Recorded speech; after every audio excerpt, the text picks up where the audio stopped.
Morning, my name is Jose Rivera. Today we will be going over two assessments that will help us determine our VO2 max. First, we will be doing the 1 mile jogging test. Second, we will be doing the 1 mile Rockport walking test. We will also be going over the equipment that we will be needing in order to determine this. For these two tests, we will need the following equipment. We're going to need paper, pencil, a calculator, a scale, a track, a time watch, a heart rate monitor, proper exercise afterwards, and also proper tennis shoes. The 1 mile jogging test was first designed for both men and women between the ages of 18 and 29, and it requires a steady state exertion jogging. It's not a walking, and it's not also a running. They should be able to maintain a jogging pace the whole time. Also, for men, they should be completing the 1 mile jogging test around 8 minutes, and for women, it should be completed around 9 minutes. Also, their heartbeat should not exceed 180 beats per minute. Again.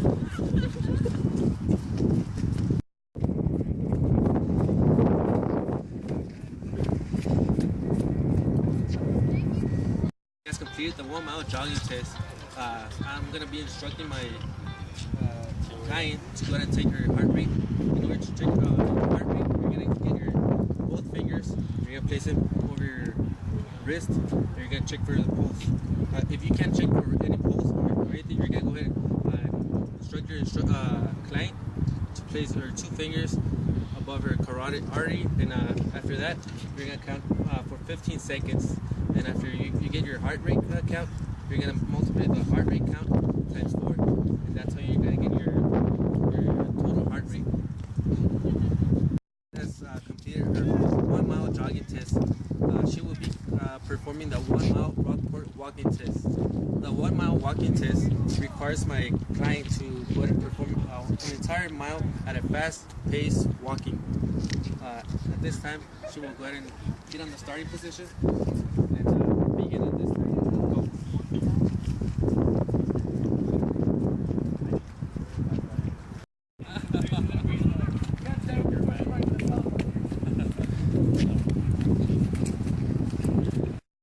After your client has completed the 1 mile Rockport walking test, you will instruct her to check her pulse.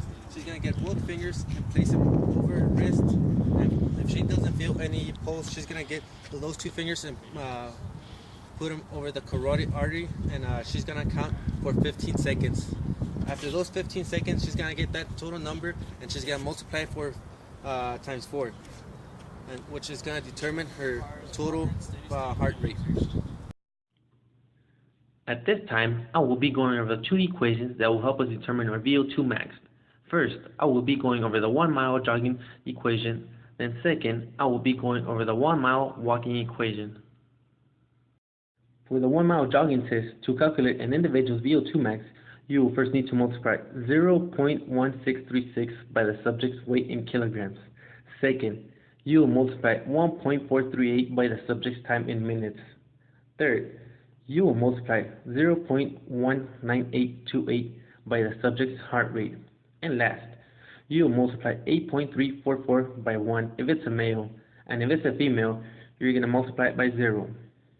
After you complete all this, then you will input 0.5 into your calculator, minus the total you have for the weight, then minus the total you got for the time, minus the total you got for the heart rate, plus the total you got for the gender, and that should give you your VO2 max. Now, for the 1 mile walking test, it is almost the same steps, but a little different. First, you will need to multiply 0.0769 by the subject's weight in kilograms. Second, you will multiply 0.3877 by the subject's age in years.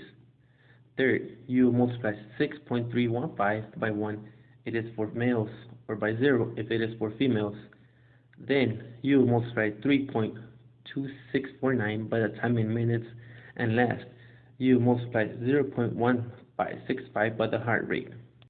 After completing all this, you will input into your calculator 132.853 minus the total you had for the weight, minus the total you had for the age, plus the total you got for the gender, minus the total you have for the time, and minus the total you have for the heart rate.